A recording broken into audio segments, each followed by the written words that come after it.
বিচার যেদিন আরম্ভ হবে সেই দিন আল্লাহ প্রথমে বলবেন, আল ইয়াউমা লা তামলিকু নাফসুন লিনাফসিন শাইআ ওয়াল আমরু ইয়াওমাইযিন লিল্লাহ। আজ কোন মানুষের কোনো উপকার করতে পারবে না, একচ্ছত্র মালিকানা আমার হাতে থাকবে। আমি আল্লাহ বলছি, আজকে কোন মানুষের কোনো উপকার করতে পারবে না। এই কথা বলার পরে 7 আকাশকে ডান হাতে ধরে ঝাঁকি মারবেন, 7 জমিনকে বাম হাতে ধরে ঝাঁকি মেরে বলবেন, আইনাল জব্বার আইনাল মুতাকাব্বির আনা মালিকুল আমলাক। স্বৈরাচারী, স্বেচ্ছাচারী, অহংকারী, বদমেজাজিরা কোথায়? আমি হচ্ছি রাজাধিরাজ। এখন বিচার আরম্ভ হচ্ছে। এইদিকে লক্ষ্য করুন বিচার কত কঠিন। রাসূল সাল্লাল্লাহু আলাইহি সাল্লাম বলেন, মা মিন রাজুলিন ইয়াতাকাল্লামু রাব্বাহু। প্রত্যেকটা মানুষ বিচারের মাঠে তার প্রতিপালকের সাথে মুখামুখি কথা বলবে। লাইসা বাইনাহু ওয়া বাইনাহু তারজুমান। আল্লাহ এবং ব্যক্তির মাঝে কোনো দোভাষী থাকবে না। দোভাষী বুঝেন কি? আমি ইংরেজি বুঝি না, বাংলা বুঝি, আর ইনি ইংরেজি বুঝেন। আমি এক গ্লাস পানি চাচ্ছি, উনি আমাকে পানি দিতে পারছেন না। একজন লোক লাগবে যিনি বাংলাও বুঝেন, যিনি ইংরেজিও বুঝেন, উনি হলেন দোভাষী। আল্লাহ নবী বলছেন, বিচার যখন আরম্ভ হবে তখন কোনো দোভাষী থাকবে না। বলা হাজেবুনি হাজেবহু, কোনো অন্তরাল থাকবে না। এরকম কোনো অন্তরাল থাকবে না। মুখামুখি কথা যখন শুরু হবে তখন প্রত্যেকটা ব্যক্তি ফায়ানজুরু আইমানা মিনহু, সেটা ডান দিকে লক্ষ্য করবে। বিচার আরম্ভ হলে সেটা ডান দিকে লক্ষ্য করবে। ফায়ারা মা কাদ্দামা মিন আমালিহি, ডান দিকে লক্ষ্য করলে তার জীবনের সব কর্ম দেখতে পাবে। এই বোকা ছেলে, তোমার ভাবিকে তুমি আজকে নিয়ে এসছো এখানে বক্তব্য শুনতে। তোমার ভাবি তোমার মোটরসাইকেলের পিছনে ছিল। তুমি যখন তাকে ডান দিকে দেখবে তখন তোমার ভাবি তুমি তোমার মোটরসাইকেল গোটাটাই দেখতে পাবা। এই বোকা ছেলে, তুমি তো রমনা পার্কে আরেকজনের মেয়ের সাথে বসে আছো, এইভাবে দেখতে পাবা। বুখারী মুসলিম। বিচার যেদিন হবে সেদিন তুমি বুঝতে পারবা বিচার কত কঠিন। আমি অনুবাদক, তিনি বলছেন ফায়ারা মা আসআমা মিনহু ফায়ানজুরু মা আসআমা মিনহু ফায়ারা মা কাদ্দামা মিন আমালিহি। ডান দিকে দেখবে তার সব কর্ম, তারপর বাম দিকে লক্ষ্য করবে। বাম দিকে দেখবে যা দেখলো ডানে, বামে দেখবে যা দেখলো ডানে, বামে দেখবে যা দেখলো ডানে। এরপরে ফায়ানজুরু তিলকা ওয়াজহি, সামনের দিকে লক্ষ্য করবে। ফায়ারান নার, সামনে দেখবে জাহান্নাম। মুখের উপরে আল্লাহ, ডানে হলো কর্ম, বামে হলো কর্ম।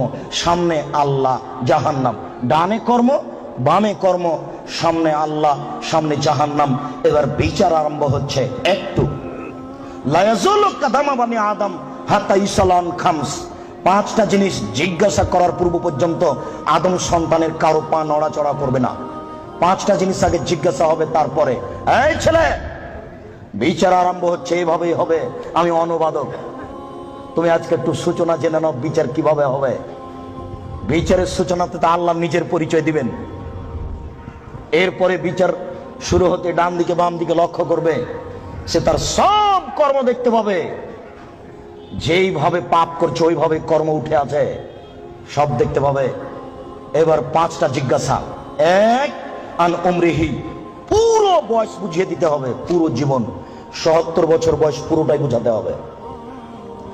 আজকে সারা দিনে কি কথা বলেছেন তা কি মনে আছে? সারা জীবন বুঝাবেন কিভাবে? প্রস্তুত থাকুন, আপনার কিছু না কিছু উপকার করবই করবো ইনশাআল্লাহ। 2 অন সাবাবিহি, আপনার যৌবন জীবন বুঝাতে হবে।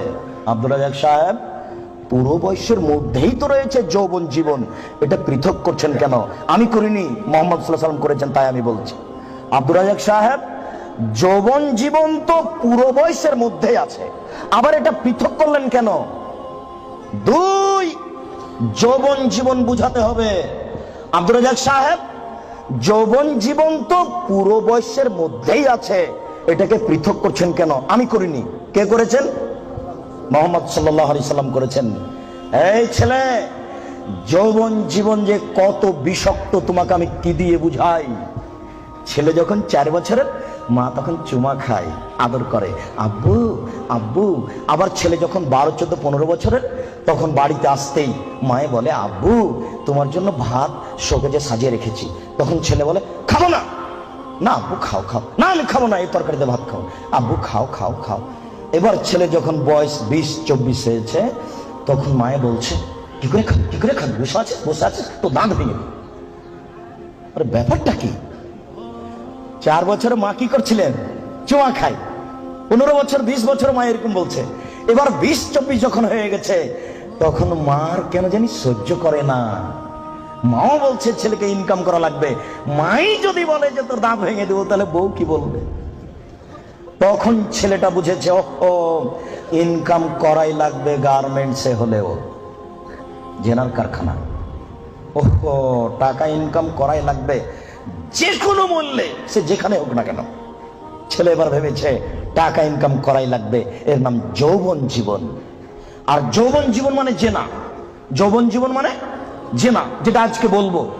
এখানে যত মোবাইল আছে, শতকরা 1999টা মোবাইলের জেনার গল্প হয়, এটা আমার অনুমান। প্রায় মোবাইলে জেনার গল্প হয়। যৌবন জীবনে মানুষ দুইটা বিপাকে পড়ে। এক, টাকা, সে দেখতে চায় না টাকা বৈধ না অবৈধ। 2, দেখতে চায় না সে মান সম্মান, জাহান্নাম কি জান্নাত, বাপ মায়ের মান সম্মান যাবে কি যাবে না, সে বেখেয়াল বোকা সেজে সে জেনায় লিপ্ত। এই দুইটা জীবন খুব কঠিন। রাস্তা নাকি বন্ধ হয়ে যাচ্ছে, ছেলেরা তোমরা দেখো, রাত গভীর হয়েছে, রাস্তা বন্ধ হতেও পারে, তবে তোমরা সহযোগিতা করো মানুষের যেন অসুবিধা না হয়। সম্মানিত উপস্থিতি, আমরা বলছিলাম এ হচ্ছে বিচার যৌবন জীবন। 3, টাকা বুঝাতে হবে। আইনা ইকতাসাবাহু ফিমান ফাকাহু, টাকা কোথায় ইনকাম হয়েছে সেটাও বুঝাতে হবে, টাকা কোথায় ব্যয় হয়েছে সেটাও বুঝাতে হবে। 5, অনিলমিহি, হুজুরকে বিদ্যা বুঝাতে হবে। হুজুর বুঝতে পারেননি, হুজুরকে আমি বললাম, হুজুর আমার দোকানটা উদ্বোধন করে দেন, তো 5টা ছেলে নিয়ে আসলেন হুজুর। হুজুর বলছেন যে 1 ঘন্টা পরে যে কোরআন মাজিদ পড়া হয়ে গেছে, 1 খতম। আপনার বাপের নামে আমি কোরআন বক্সে দিলাম। আমার বাপের নামে হুজুর কোরআন বক্সে দিলেন।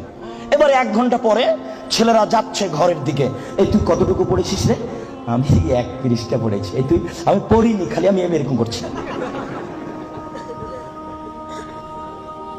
জি হুজুর বুঝতে পারেননি বিদ্যা কতটুকু বিপদ। শুনুন, বুখারী মুসলিমের হাদিস, 3 শ্রেণীর মানুষ দিয়ে জাহান্নাম উদ্বোধন হবে। আপনি দোকান উদ্বোধন করছেন হুজুর দিয়ে? আল্লাহর নবী বলেছেন 3 শ্রেণীর মানুষ দিয়ে জাহান্নাম উদ্বোধন হবে। 1, শহীদ। 2, দানশীল। 3,